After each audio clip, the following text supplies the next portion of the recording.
Hello dear friends. Welcome है आप सभी का तनु क्लासेस 8 को में। तो आज के इस क्लास में हम लोग कवर करने वाले हैं ज्योग्राफी का बुक 2 यानी दूसरा बुक जिसका नाम है भारत लोग और अर्थव्यवस्था। इसी का तीसरा चैप्टर मानव विकास का थ्योरी एक्सप्लेनेशन करेंगे। इसके बाद इस चैप्टर से रिलेटेड जो भी इंपॉर्टेंट ऑब्जेक्टिव क्वेश्चन और सब्जेक्टिव क्वेश्चन बनते हैं बोर्ड एग्जाम की दृष्टि से वो सारे क्वेश्चन को हम लोग सॉल्व करेंगे। ठीक है। चैप्टर काफी इंटरेस्टिंग है और इस चैप्टर के अंतर्गत जितने सारे इंपॉर्टेंट से पॉइंट हैं, जितने सारे थ्योरी दिए गए हैं, सारे पॉइंट को सारे थ्योरी को हम लोग कवर करेंगे। कोई भी पॉइंट है, कोई भी थ्योरी आपका नहीं छूटेगा। ठीक है। आप कॉपी कलम लेकर के बैठेंगे, सारे चीज को नोट करेंगे, अन्यथा फिर एक तरह से क्लास करने का, वीडियो देखने का आपको कोई फायदा नहीं रहेगा। कुछ समय के बाद आप भूल जाएंगे, इसलिए नोट बनाना जरूरी है।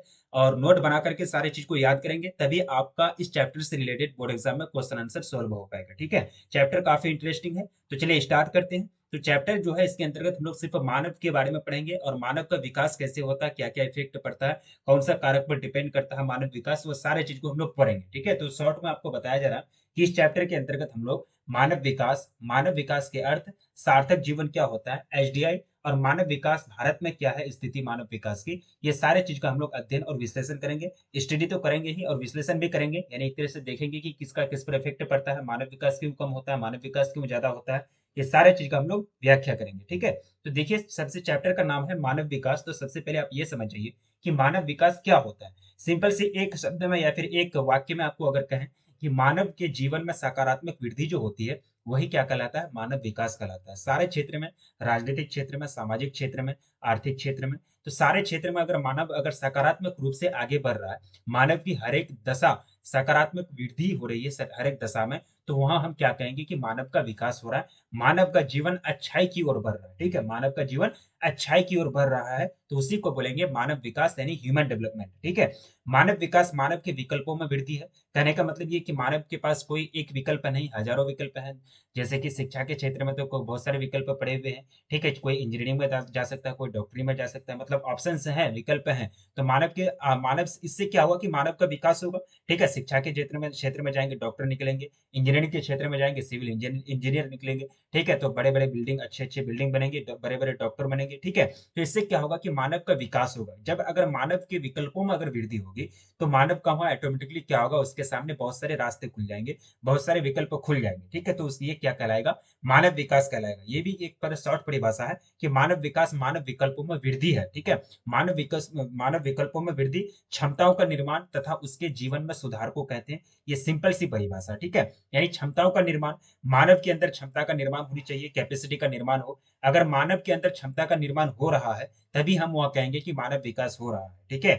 मानव के अंदर अगर कैपेसिटी नहीं है कोई काम करने की, कोई चीज सोचने की, कोई चीज करने की, तो वहां हम कैसे कहेंगे कि मानव का विकास हो रहा है। जस्ट मैंने आपको अभी बता दिया कि मानव का सिंपल सा आप मतलब समझ जाइए कि मानव का विकास मतलब मानव विकास यानी मानव का सकारात्मक रूप से हर एक क्षेत्र में विकास। ठीक है। वही कहलाएगा मानव विकास। ठीक है। क्षमताओं का निर्माण तथा उसके जीवन में सुधार को कहते हैं। सुधार कब आती है, यानी अच्छाई मतलब थोड़ा सा बुरी स्थिति से अच्छाई स्थिति की ओर, अच्छी स्थिति की ओर हम लोग बढ़ते हैं, तभी उसको क्या कहते हैं, सुधार कहते हैं। ठीक है। अब चलिए अगला पॉइंट आपकी स्क्रीन पर है कि मानव विकास मानव की सामाजिक, सांस्कृतिक तथा राजनीतिक क्षेत्र में है। ठीक है। राजनीतिक क्षेत्र में है, जिससे उनका जीवन अच्छाई की ओर बढ़ता है। कहने का मतलब ये हुआ कि मानव विकास तभी होगा जब सामाजिक क्षेत्र में वो आगे बढ़ेंगे, हर एक दिशा में आगे बढ़ेंगे। सामाजिक क्षेत्र में उनका सामाजिक विकास होगा, बुद्धि का विकास होगा, तो अच्छे काम मिलेंगे। ठीक है। अच्छे मतलब जॉब लगेंगे या फिर अच्छे क्षेत्र में जाएंगे, पारिवारिक स्थिति सही होगी। ठीक है। तो वो क्या कहलाएगा, मानव विकास कहलाएगा। सांस्कृतिक दृष्टि से भी विकास होनी चाहिए। ठीक है। सांस्कृतिक दृष्टि से विकास होगा, सभ्यता का विकास होगा, अच्छे विकास करेंगे। ठीक है। समाज में सही मूल्य, सही जो मतलब रूल्स होते हैं, जो सिद्धांत होते हैं, उस चीज को फॉलो करेंगे, तो वहाँ क्या होगा कि सांस्कृतिक विकास हो रही है। राजनीतिक क्षेत्र में विकास, ठीक है, अभी भी बहुत सारे आदिवासी जो हैं उनको मतलब राजनीतिक क्षेत्र में इतना मतलब ये नहीं दिया गया है, इतना मतलब वो पहुंच अपना नहीं बना पाया है। ठीक है। तो वो क्या है, एक तरह से मानव विकास की दृष्टि से वो पिछड़े हैं। ठीक है। वो पिछड़ रहे हैं। तो मानव विकास जो है राजनीतिक क्षेत्र में भी देखा जाता है कि मानव विकास राजनीतिक क्षेत्र में भी आंका जाता है। ठीक है। कि अगर कोई मानव का, किसी मानव का राजनीतिक क्षेत्र में कितना हस्तक्षेप है या फिर कितना उसका पहुंच है, इस चीज से भी पता कर सकते हैं कि मानव का विकास हो रहा है। जैसे कि मान लीजिए कोई जाति अगर या फिर कोई धर्म के लोग अगर किसी राजनीतिक क्षेत्र में अच्छा सी मतलब भूमिका निभा रहे हैं, तो हम लोग वहाँ क्या कहेंगे कि उसका मानव विकास हुआ राजनीतिक क्षेत्र में, ठीक है। अगर किसी का पिछड़ापन है, किसी का वोट का कोई मतलब ज्यादा इफेक्ट नहीं पड़ता है, या फिर उन लोगों को वोट का कोई मायने नहीं है, तो वहाँ हम क्या कहेंगे कि मानव विकास पिछड़ रहा है, ठीक है। उनका राजनीतिक क्षेत्र में जो हिस्सेदारी है वो घट रही है, ठीक है। तो मानव विकास समग्र है, यानी सभी क्षेत्रों में विकास होना मानव विकास कहलाएगा, ठीक है। जिससे उनका जीवन अच्छाई की ओर बढ़े। तो भाई जीवन तो अच्छाई की ओर बढ़ेगा ना, कि सामाजिक स्थिति में अगर सुधार आएगा, सांस्कृतिक स्थिति में सुधार आएगा, राजनीतिक क्षेत्र में उसको हिस्सा मिलेगा, दर्जा मिलेगा, तो उसका जीवन अच्छा बनेगा, लाइफ अच्छा बनेगा। जीवन अच्छाई की ओर बढ़ेगा कि बुराई की ओर बढ़ेगा? अच्छाई की ओर बढ़ेगा। तो यही क्या है? मानव विकास है, ठीक है। सिंपल सी बात है, आप लोग समझ गए होंगे कि मानव विकास क्या है। एग्जाम में आएगा तो आपको यहाँ जो रट के यहाँ नहीं जाना है, आपको अच्छा से समझना है। और इससे भी बेस्ट आप लिख सकते हैं। हम क्या है आपके सामने, आप हमसे भी ज्यादा अच्छे परिभाषित कर सकते हैं कोई भी डिफिनेशन को, कोई भी परिभाषा को अच्छी तरह से आप लोग लिख सकते हैं बोर्ड एग्जाम में, ठीक है। मैं एक फैसिलिटेटर हूँ, मैं एक तरह से आप लोगों को सुविधा देने के लिए, मैं एक फैसिलिटेटर के रूप में, फैसिलिटी देने के लिए फैसिलिटेटर के रूप में आप लोगों के बीच काम करता हूँ, ठीक है। इसलिए आप लोग क्या करें, सभी चीज को अपने अनुसार ग्रहण करें, अपने अनुसार सोच को विकसित करें और प्रैक्टिस करें, ठीक है। तभी आपके बोर्ड एग्जाम में अच्छे से अच्छे मार्क्स आएंगे, ठीक है। अब देखिए, मानव विकास के अर्थ, या फिर मानव विकास के बहुत सारे अर्थ भी हैं। तो मानव विकास का अर्थ अगर जनरली देखा जाए, सामान्य रूप से अगर देखा जाए, तो व्यक्ति का दीर्घ आयु होना, यानी व्यक्ति का अगर अगर व्यक्ति अगर स्वस्थ क्षेत्र में अगर सुविधा हो रही है, व्यक्ति का दीर्घ आयु कब होगा, यानी उसका लंबाई, लॉन्ग टाइम वो कब जिएगा, लॉन्ग टाइम, यानी उसका जो एक तरह से पीरियड होगा, लाइफ टाइम जो है 60 साल का से भी ज्यादा। अभी एवरेज कितना है? 60 साल, ठीक है। 60 साल से भी 80 साल, 90 साल कैसे जिएगा? तो हम ये, अगर कोई व्यक्ति अगर लंबे समय तक जी रहा है, उसका अगर दीर्घ आयु है, यानी लंबा लाइफ टाइम है, ठीक है, तो वो क्या है कि सामाजिक रूप से संपन्न होंगे, आर्थिक रूप से संपन्न होंगे, जिसके कारण उसका स्वास्थ्य सही होगा। कि स्वास्थ्य जो होता है उनका बिल्कुल सही होगा। कुछ अगर बीमार वगैरह पड़ता होगा तो मेडिसिन ले लेता होगा, ठीक है। तो उसका क्या है कि मानव विकास हुआ है। तो दीर्घ आयु होना तथा स्वस्थ जीवन जीना, ये भी मानव विकास का अर्थ है, ठीक है। सामाजिक तथा राजनीतिक क्षेत्र में शांति बहाल करना। जब लोग अगर सामाजिक क्षेत्र और राजनीतिक क्षेत्र में विकास कर जाएंगे, राजनीतिक और सामाजिक क्षेत्र में कब विकास होगा? जब शिक्षा आएगी, ठीक है। एजुकेशन आएगी तो सभी क्षेत्र में विकास होगा, ठीक है। एजुकेशन में अगर आएगी तो सभी क्षेत्र में विकास होगा, तो वहाँ क्या होगा? शांति बहाल होगा। जब एजुकेटेड आदमी हो जाएंगे तो कोई क्रिमिनल लोग होंगे क्या? नहीं। तो अच्छे लोग होंगे तो वो लोग शांति से रहेंगे, ठीक है। शांति बहाल करना, ये भी मानव विकास का अर्थ है। तीसरा पॉइंट ये कह सकते हैं कि सार्थक जीवन जीने के लिए व्यक्ति के पास पर्याप्त संसाधन उपलब्ध होना, ठीक है। सार्थक जीवन कहने का मतलब ये हुआ कि ऐसा जीवन जिसमें किसी भी चीज की कमी ना हो, कोई भी संसाधन की कमी ना हो, हर एक क्षेत्र में विकल्प उपलब्ध हो। कोई भी क्षेत्र में ऊंच नीच या फिर उनके साथ एक तरह से जो होता है मतलब उसको उनके साथ एक तरह से कोई व्यवहार, गलत व्यवहार न किया जाता हो, किसी भी दृष्टि में, किसी भी क्षेत्र में, राजनीतिक क्षेत्र में हस्तक्षेप करने की, उनके उनके हक में, उनके राइट में, अधिकार में किसी के द्वारा हस्तक्षेप नहीं किया जाता हो, तो वो क्या है? एक तरह से सार्थक जीवन है। या फिर सीधा सीधा आपको बोले कि सार्थक जीवन का मतलब होता है एकदम खुशहाली जिंदगी, ठीक है। खुशहाली जिंदगी, नो टेंशन नो कमीशन, ठीक है। एक तरह से नो टेंशन नो कमीशन, ना टेंशन है किसी का, ना अपना जिंदगी का टेंशन है, ना किसी का कमीशन खाते हैं क्या? अभी भ्रष्टाचारी वाला जिंदगी है कि नहीं? अभी कहीं भी जाएंगे, ऑफिस में जाएंगे, तो आपको एक तरह से कमीशन देना पड़ता है। तो नो टेंशन नो कमीशन, तभी वह कहेंगे कि सार्थक जीवन है, अच्छा जीवन है, ठीक है। तो सार्थक जीवन की जीने के लिए व्यक्ति के पास पर्याप्त संसाधन होना चाहिए। और ये संसाधन का मालिक कौन है? सरकार है। देश में जितने भी संसाधन है वो किसके अंतर्गत है? सरकार के अंतर्गत है। झारखंड में कोयला निकलता है, ठीक है। क्या उसको आम पब्लिक यूज कर सकता है क्या? नहीं, सरकार के कंट्रोल में है। इसी तरह पेट्रोलियम का खदान जो है, पेट्रोलियम के जो मतलब निकालने की, जैसे कि असम का डिगबोई की बात की जाए, तो वहाँ कौन पेट्रोलियम निकालता है? सरकार निकालती है, ठीक है। तो संसाधन पर किसका हक है, किसका अधिकार है, किसका कब्जा है, नियंत्रण है? सरकार का कब्जा है। और सरकार की जिम्मेदारी ये बनती है कि संसाधनों का आवंटन करे, समाज में सभी लोगों के मतलब समाज में सभी लोगों को समान रूप से बांटे। बीपीएल एपीएल जानते हैं आप, बेलो पॉवर्टी लाइन एक तरह से। और दूसरा है एवं पॉवर्टी पॉवर्टी लाइन, ठीक है। तो इसी के आधार पर संसाधनों का बंटवारा किया जाता है जनरली, आप अगर आप देखेंगे, ठीक है। तो मानव विकास के अर्थ ये भी होते हैं, ठीक है। अब देखिए, सार्थक जीवन, सिंपल सा आपका वर्ड है सार्थक जीवन। जब व्यक्ति जीवन की सभी जरूरतों को पूरा करते हुए खुशहाली से जीवन गुजारता है, उसी को बोलेंगे सार्थक जीवन बोलेंगे, ठीक है। सार्थक जीवन के बारे में आप लोग लिख सकते हैं, आप खुद खुश हैं, खुश होकर के एग्जाम दे रहे हैं तो आपको माइंड में बहुत सारे आइडिया आएगा। सार्थक जीवन के बारे में और भी दो चार पॉइंट लिख देंगे। यहाँ तो जनरली आप दो एक ही लाइन में तो आप मतलब समझ गए ना, मीनिंग समझ गए कि सार्थक जीवन क्या होता है।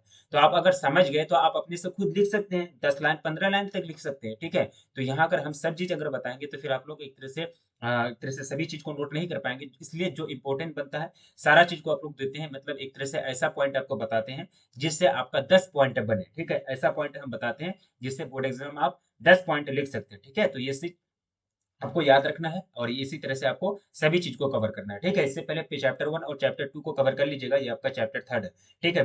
एक चीज याद आया कि एप्लीकेशन को जो अभी तक डाउनलोड नहीं किए हैं तो आप जाइए तनु क्लासेस सर्च कीजिए। आप कहाँ प्ले स्टोर में जाकर के तनु क्लासेस सर्च करेंगे और वहां आपको सर्च में ये जो चैनल का लोगो है वही लोगो दिखेगा।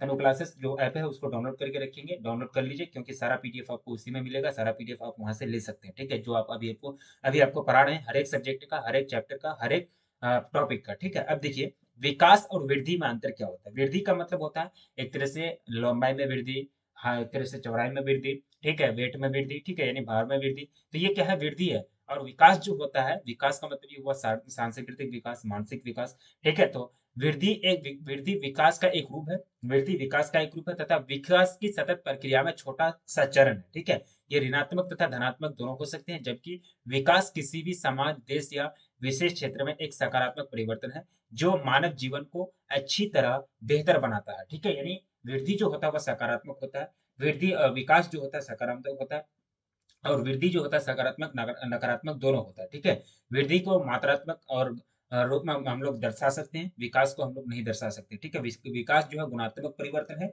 और वृद्धि जो है आपका मात्रात्मक परिवर्तन है, ठीक है। ये चीज आप याद रखेंगे। अगला है आपका एचडीआई के बारे में, यानी ह्यूमन डेवलपमेंट इंडेक्स, जिसको क्या बोलते हैं, मानव विकास सूचकांक बोलते हैं, ठीक है। तो यह एक विश्व स्तरीय रिपोर्ट है, विश्व स्तरीय मतलब ग्लोबल, जो आपका लेवल है, ग्लोबल लेवल यानी जो आपका वैश्विक लेवल है, वर्ल्ड लेवल पर ये रिपोर्ट छापी जाती है, जो विश्व के सभी देशों, ऑल कंट्रीज, जितने भी कंट्रीज हैं, ठीक है, सभी देशों के मानव विकास को उसके आर्थिक, शिक्षा, जीडीपी के आधार पर मापता है, ठीक है। मानव विकास कितना हुआ है किसी भी देश का, ये चीज का आंकना किसका काम है, कौन सा रिपोर्ट का, मानव विकास सूचकांक यानी एचडीआई। एचडीआई मतलब ह्यूमन डेवलपमेंट इंडेक्स, ठीक है। जैसे कि ये जो आंकने का कार्य करता है, ये ह्यूमन डेवलपमेंट इंडेक्स जो रिपोर्ट है, ये कैसे तैयार किया जाता है, ये किसी भी देश की, जिस देश का भी मतलब हर एक देश का मतलब रिपोर्ट ये निकाला जाता है, तो उस देश के आर्थिक कारक को देखा जाता है, जैसे कि शिक्षा में उस देश के लोग शिक्षा में क्या आगे बढ़े हैं या फिर नहीं बढ़े हैं, उस देश का जीडीपी क्या है, उस देश के रहन सहन की स्थिति क्या है, स्वास्थ्य की स्थिति क्या है, स्वास्थ्य सुविधा, मेडिसिन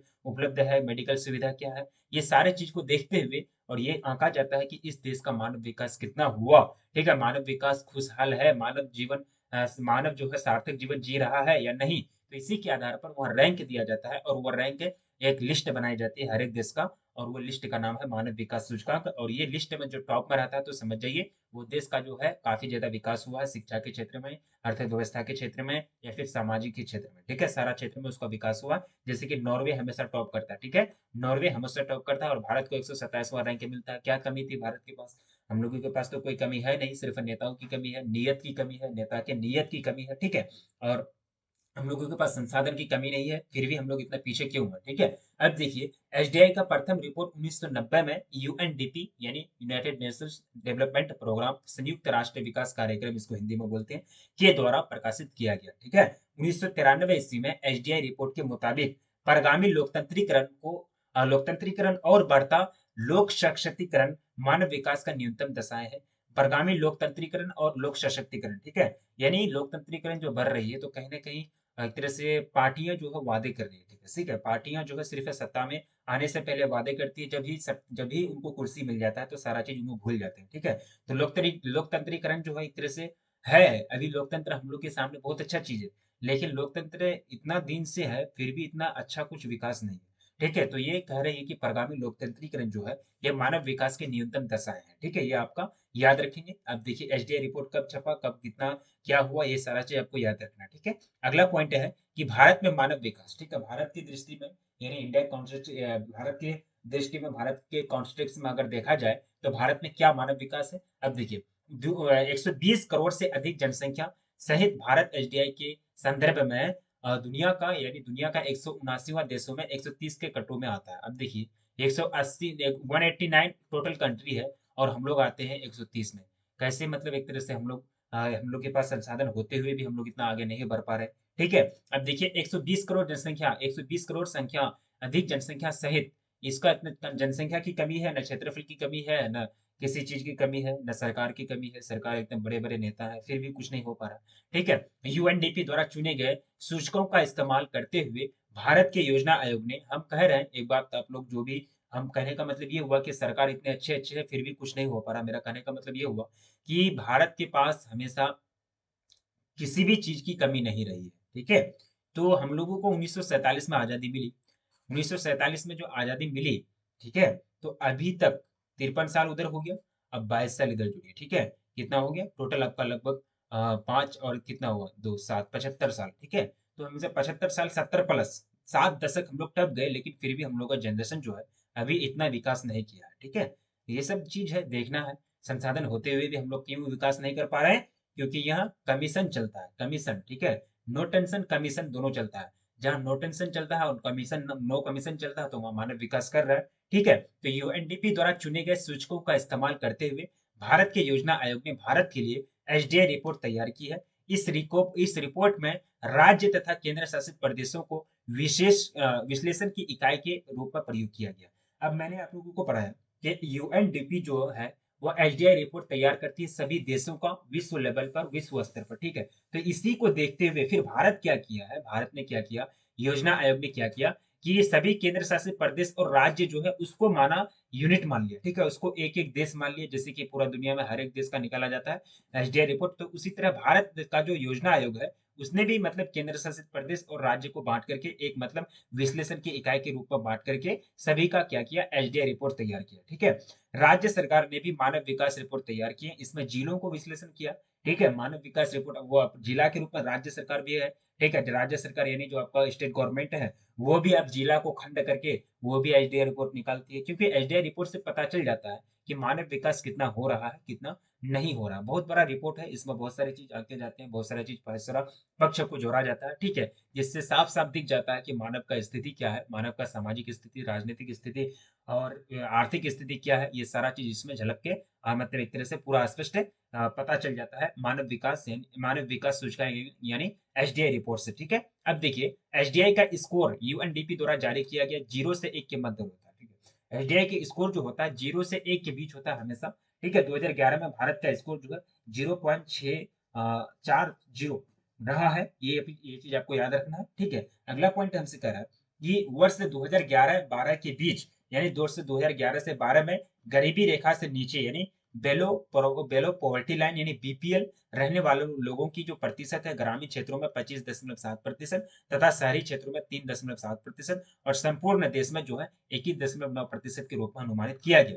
ठीक है, 2011-12 में जो जनगणना हुआ था तो उस टाइम बीपीएल और एपीएल का कुछ कैटेगरी होता है। ठीक है, एपीएल बीपीएल किसको दिया जाए तो उसका भी एक तरह से कुछ रूल्स होते हैं, कुछ नियम होते हैं। ठीक है, संसाधन को आंका जाता है कि कितना किसके पास संसाधन है, तो संसाधन के स्तर को देखते हुए एपीएल और बीपीएल कैटेगरी का एक तरह से मतलब निर्धारण किया जाता है। ठीक है, बेलो पॉवर्टी लाइन, ये बेलो पॉवर्टी लाइन, तो इसमें जो है 2011-12 में जो जनगणना हुआ था तो उस टाइम ग्रामीण प्रतिशत में क्षेत्रों में यानी इसका लोगों का यानी बीपीएल रहने वाले लोगों का जो प्रतिशत था 25.7% और शहरी क्षेत्रों में 13.7%। ठीक है, क्योंकि ग्रामीण में ज्यादा गरीबी होता है, रोजगार वगैरह कम मिलते हैं। आपको पता है कि रोजगार के लिए पुरुष जो है वह क्या करते हैं, पलायन कर जाते हैं ग्रामीण से नगरीय की ओर। ग्रामीण से नगरीय धारा आपको पढ़ाया गया टोटल 4 धारा से पिछला वाला चैप्टर में।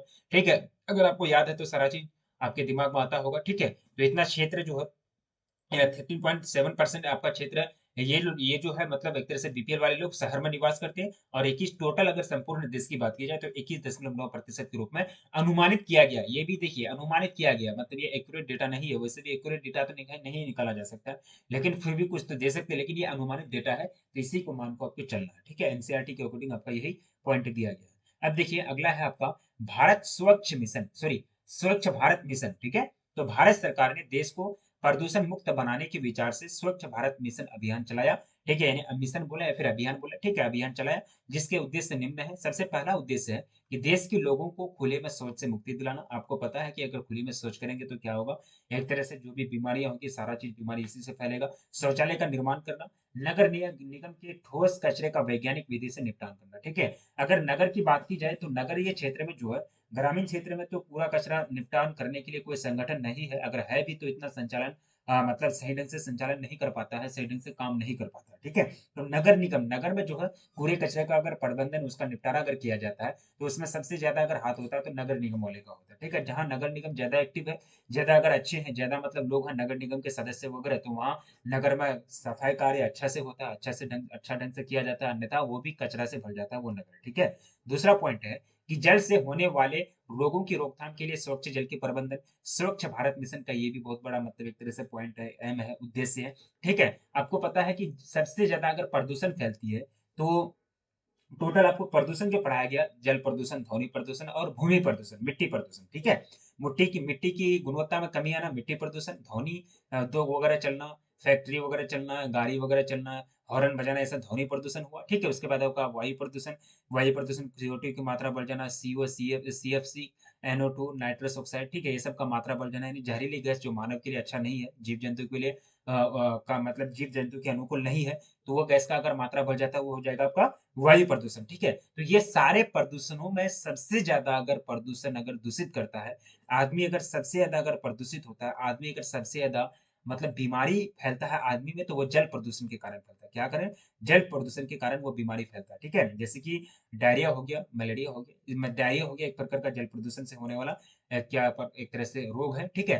तो मलेरिया तो आपका मच्छर से होता है, ठीक है? तो जल प्रदूषण से सबसे ज्यादा बीमारी फैलती है, ठीक है? तो स्वच्छ जल का उपलब्ध कराया जाना, ये भी एक प्रकार का स्वच्छ भारत मिशन का एक प्रकार का उद्देश्य है, ठीक है? तीसरा पॉइंट है, देखिए हम जितना भी पॉइंट बोल रहे हैं, हम आपको समझाने के लिए बोल रहे हैं, ठीक है? आपका मेरी बातों को ध्यान से सुनना है। आपको अगर कहीं अगर अगल बगल में आवाजें हो रही है तो आप एयरफोन लगा लीजिए, ठीक है? आपका हेडफोन लगा लीजिए और मेरी बातों को अच्छा से सुनिए, क्योंकि अगर आप अच्छे से सुनते हैं तो आप अच्छे से और दो पॉइंट लिख सकते हैं एक्स्ट्रा, ठीक है? क्योंकि बोर्ड एग्जाम में आपको अच्छी से कॉपी लिखना है, ये नहीं कि रटना के रट के जाना है और बच्चे जो लिख रहे हैं उसी के अनुसार हमको लिखना है। आप अगर कुछ अलग लिखते हैं, अलग आंसर देते हैं, अलग तरीके से आंसर देते हैं, तो आपको मार्क्स ज़्यादा मिलेगा, ज़्यादा नंबर मिलेंगे और अच्छा रैंक हासिल करेंगे, ठीक है? अब देखिए, ग्रामीण भारत में ईंधन से हो रहे प्रदूषण को रोकना तथा एलपीजी को सुलभ बनाना, ठीक है? अपरंपरागत ईंधन के स्रोतों जैसे कि सौर ऊर्जा, पवन ऊर्जा, इसको बढ़ावा देना। सौर ऊर्जा और पवन ऊर्जा को अगर बढ़ावा देंगे तो हम लोगों का क्या है, ये अपरंपरागत स्रोत है, इससे प्रदूषण कम फैलेगा, ठीक है? सौर ऊर्जा अगर हम लोग ज़्यादा सोलर एनर्जी का अगर प्रयोग करेंगे तो हम लोगों का कम तरह से प्रदूषण फैलेगा। पवन ऊर्जा का प्रयोग करेंगे तो कम प्रदूषण फैलेगा। वहीं अगर कोयला जलाए दिन-रात तो क्या होगा? वातावरण दूषित होगा कि नहीं होगा? वहीं अगर दिन-रात कोयला जलाते रहें हर उद्योग में, हर फैक्ट्री में, हर छोटे-छोटे काम में, तो वो क्या होगा? वहाँ से जो कोयला से एनर्जी प्राप्ति कर रहे हैं, जो ऊर्जा प्राप्त कर रहे हैं, तो वो तो एक तरह से वातावरण को दूषित करेगा। ऊर्जा देगा तो देगा ही, उस ऊपर से वातावरण को भी दूषित करेगा, ठीक है? तो सौर ऊर्जा और पवन ऊर्जा को अगर हम लोग बढ़ाएँगे, तो हम लोगों का जो है स्वच्छ भारत मिशन कामयाब होगा और प्रदूषण कम फैलेगा, ठीक है? ये स्वच्छ भारत मिशन के आप लोग पॉइंट याद रखेंगे, पूछा जा सकता है बोर्ड एग्ज़ाम में, ठीक है? अगला पॉइंट है कि स्वस्थ मस्तिष्क एक स्वस्थ शरीर में निवास करता है। स्वस्थ शरीर में एक स्वस्थ मस्तिष्क का विकास होता है। ये बात अरिस्टो साहब ने कहे हैं। अरिस्टो को आप जानते हैं, महान दार्शनिक थे, जब कहाँ के? यूनान के, ठीक है? यूनान यानी पश्चिमी देश के, ठीक है? तो स्वस्थ मस्तिष्क एक स्वस्थ शरीर में निवास करती है, हमको कंफर्म मालूम नहीं है यूनान के थे कि फिर या फिर कहीं और के थे, ठीक है? तो स्वस्थ मस्तिष्क का निवास करती है, फिर स्वस्थ मस्तिष्क का निर्माण करती है, ठीक है? तथा एक स्वस्थ शरीर के लिए स्वच्छ हवा, पानी, परिवेश प्राथमिक आवश्यकता है। अब देखिए, आप चाहते हैं कि हमारा मस्तिष्क स्वस्थ हो तो आपको क्या करना होगा? स्वस्थ शरीर रखना होगा, अपना बॉडी, अपना शरीर जो है सही रखना होगा, ठीक है? अनलीगल एक्टिविटी को नहीं मतलब एक तरह से देखना होगा, या फिर इल्लीगल जो भी वर्क होता है, मतलब एक तरह से कहने का मतलब ये हुआ कि जो भी ऐसा वर्क है जो आपको शारीरिक दृष्टि से हानि पहुँचाए, वो सारे वर्क आपको नहीं करना है, या फिर वो सारे चीज़ आपको वो सारे चीज़ों से आपसे आपको बचना है जिससे आपका शारीरिक हानि हो, ठीक है? तो शारीरिक हानि से बचने के लिए तभी आप बचेंगे, तभी आपका शरीर में स्वस्थ मस्तिष्क का विकास होगा, और ये सारा शर्त है कि स्वच्छ हवा लीजिए, पानी पीजिए अच्छा से, उसके बाद अच्छा परिवेश में रहिए, अच्छा माहौल में रहिए, ये आपका शर्त है, ठीक है? भारत में 1951 में मृत्यु दर 25.1% और 2015 में 6 5% हज़ार रही है, प्रति हज़ार, ठीक है? प्रति हजार, यानी 1000 जो है उसमें 100% अगर करेंगे तो उसमें से 6.5% जो है मृत्यु दर है, और 2015 में है ये। और 1951 में देखिए, 1951 में सबसे ज्यादा था, क्योंकि 1951 जो है काफी बहुत पुराना टाइम है, बहुत पहले का टाइम है, तो उस टाइम मेडिकल सुविधा जो है, मेडिकल फैसिलिटीज उस टाइम डेवलप नहीं हो पाई, विकसित नहीं हो पाए थे उतना, मृत्यु दर ज्यादा हो रहा था। अभी तो एक छोटा सा बुखार होता है, हल्का सा बुखार, खांसी सर्दी पकड़ लेता है तो डायरेक्ट मेडिकल जाते हैं हम लोग, ठीक है। तो हम लोग अभी क्या है, हम लोगों का मृत्यु दर यानी मानव का जो मृत्यु दर है वो कम हो गया है, 6.5%, ठीक है, ये चीज आप याद रखना। वैसे भी 1951 या फिर 1981 को जनसंख्या का महान विभाजक वर्ष के रूप में जाना जाता है। 2000 ईस्वी से पहले यानी जो आपका है जनसंख्या काफी ज्यादा विकास हुआ, जनसंख्या वृद्धि काफी ज्यादा हुई, लेकिन अभी भी जनसंख्या वृद्धि नहीं हो रही है। पहले जितना गति से जनसंख्या वृद्धि हो रही थी, तो अभी नहीं हो रही है। तो पहले जितना मर रहे थे लोग, अभी भी उतना नहीं मर रहा। कहने का मतलब ये हुआ कि ना अभी जनसंख्या बढ़ रही है ना मर रही है। और पहले क्या होता था कि जनसंख्या एकदम विस्फोट, जनसंख्या विस्फोट, बम विस्फोट के जैसा एकदम बढ़ते जा रहा है, और मर भी रहे थे अच्छे खासे, क्योंकि मेडिकल सुविधा इतना नहीं थी, ठीक है। अब देखिए, केरल को छोड़ सभी राज्यों में बच्चों का लिंग अनुपात घटा है। केरल को छोड़ करके अगर सभी अगर राज्य देखी जाए, क्योंकि केरल में जो है शिक्षा का विकास हुआ है, शिक्षा काफी ज्यादा मतलब एक तरह से अब मतलब काफी ज्यादा डेवलप किया है शिक्षा के क्षेत्र में उन लोगों ने, केरल वालों ने, ठीक है। तो केरल में शैक्षिक विकास ज्यादा है, क्योंकि साक्षरता दर सबसे ज्यादा है, आपको पढ़ाया गया, ठीक है। सभी राज्यों को छोड़, जैसे कि हरियाणा की बात की जाए तो हरियाणा में सबसे कम लिंग अनुपात है, पंजाब तथा हरियाणा में सबसे अधिक घटा है, ठीक है। यहाँ तक कि प्रति हजार बालकों पर 850 बालिकाओं से भी कम है। कैसे चलेगा काम, नहीं होगा एक तरह से। अगर ये सब आएगी तो वहां एक तरह से रेप बढ़ेगा, जो लड़कियां होंगी उनके साथ छेड़खानी किया जाएगा, ठीक है। तो ये सब क्या है, ये किसका परिणाम है, ये मतलब लिंग अनुपात कम होने का परिणाम है, ठीक है। अब देखिए नेक्स्ट पॉइंट आपकी स्क्रीन पर है कि भारत में कुल साक्षरता दर लगभग 74.04 है, ठीक है, जबकि स्तरीय साक्षरता दर 65.46 है। और 2011 के अनुसार ये रिपोर्ट है, ठीक है। देखिए 2011 के अनुसार ये रिपोर्ट है, आपको 2011 के अनुसार ही रखना है। और 2021 में जनगणना होना था लेकिन नहीं हुआ, तो आपका 2021 में अगर जनगणना होना था नहीं हुआ, ठीक है। अब आगे होगा तो आगे होगा, तो फिर आगे होगा तो उसका फिर रिकॉर्ड आएगा, फिर उसका बुक छपेगा, फिर बुक अपडेट होगा, तो वो आप लोगों को और पढ़ने का जरूरत नहीं पड़ेगा, ठीक है। तो जो 2011 का डेटा है उसी के अनुसार आपको एनसीईआरटी में दिया है, वो सारा चीज आपको पढ़ना है, ठीक है। अब चलिए अगला पॉइंट है, इसी से रिलेटेड आपका क्वेश्चन आएगा कि बिहार में साक्षरता बहुत कम है, 63.82%, जबकि केरल में 93.09% है, मिजोरम में 91.58% है, ठीक है। कहाँ कितनी साक्षरता दर है, इससे भी हम लोग को पता चल जाता है कि लोग अगर ज्यादा साक्षर होंगे, ज्यादा पढ़े लिखे हैं। साक्षर का मतलब क्या है, ज्यादा पढ़े लिखे हैं, तो ज्यादा पढ़े लिखे हैं तो सोच समझ भी काफी ज्यादा विकसित हुआ होगा। तो सोच समझ काफी ज्यादा विकसित है तो हम लोग समझ जाएंगे कि मानव विकास हुआ है, ठीक है। अब देखिए अगला पॉइंट है कि संसाधनों की उपलब्धता होना इतना महत्वपूर्ण नहीं है जितना उनका सामाजिक वितरण। यानी कहने का मतलब ये हुआ कि देश के पास संसाधन है, खूब एकदम धन है, सरकार के पास खूब खजाना है, और उसका मतलब सामाजिक वितरण किया ही नहीं है, और देश के जो लोग हैं वह गरीबी से झेल रहे हैं, गरीब जो है भूखे मर रहे हैं, उनका आवंटन नहीं किया, उनका एक तरह से वितरण नहीं किया, उसको बांटा नहीं, तो ये क्या विकास कहलाएगा, नहीं ये विकास नहीं कहलाएगा, ये एक तरह से अवनति कहलाएगा, उन्नति नहीं है, अवनति। संसाधन होते हुए भी आप खा पी नहीं रहे, मर रहे हैं, तो एक प्रकार का क्या है, वो एक तरह से सरकार की कट्टरपंथी है, ठीक है, यही हम कहेंगे, ठीक है। क्योंकि संसाधन होते हुए भी अगर मानव विकास अगर नहीं हो रहा है, या फिर पूंजी, पर्याप्त पूंजी होते हुए भी अगर मानव की स्थिति, सामाजिक स्थिति अगर नहीं सुधर रही है, तो वहां क्या कहेंगे हम कि यहाँ एक तरह से सरकार की कमी है, सरकार की नीतियों की कमी है, सरकार की पॉलिसी में फ्लेक्सिबिलिटी है, लचीलापन है, उसका फ्लेक्सिबिलिटी नहीं लाना पड़ेगा, कड़ा रूल लाना पड़ेगा, और सारा चीज सुधार करना पड़ेगा, व्यवस्था को, सिस्टम को एक तरह से रिफ्रेश करना पड़ेगा, ठीक है। तो संसाधनों की उपलब्धता होना इतना महत्वपूर्ण नहीं है जितना उसका सामाजिक वितरण। संसाधन कम है चलेगा, लेकिन उसका सामाजिक वितरण होनी चाहिए, गरीबों तक वो चीज पहुंचनी चाहिए। संसाधन कम है ज्यादा है उससे कोई मतलब नहीं, अगर 2 ही यूनिट है चावल है, पूरा 2 ही मतलब दो तरह से 2 मिलियन कुंटल चावल है पूरा देश में, अगर तो वो चावल जो है ना सभी गरीबों तक पहुंचनी चाहिए, यानी सामाजिक वितरण होना चाहिए, ठीक है। और वो 2 क्विंटल चावल का होना महत्वपूर्ण बात नहीं है, वो 2 क्विंटल चावल का गरीबों तक पहुंचना महत्वपूर्ण बात है, ठीक है। ये मतलब ये पॉइंट है, ये लाइन का कहने का मतलब यही हुआ, ठीक है। सर रॉबर्ट माल्थस मानव जनसंख्या की तुलना में संसाधनों के अभाव के विषय में चिंता व्यक्त करने वाले पहले व्यक्ति थे। आप देखिए यहाँ से आपका ऑब्जेक्टिव क्वेश्चन पूछा जा सकता है, जब अगर, क्योंकि ऑब्जेक्टिव क्वेश्चन कहीं से भी उठा के पूछ देता है ना, तो आप लोग याद रखिए, ठीक है, कि सर रॉबर्ट माल्थस, नाम क्या है, सर रॉबर्ट माल्थस, मानव जनसंख्या की तुलना में संसाधनों के अभाव के विषय में चिंता व्यक्त करने वाले पहले विद्वान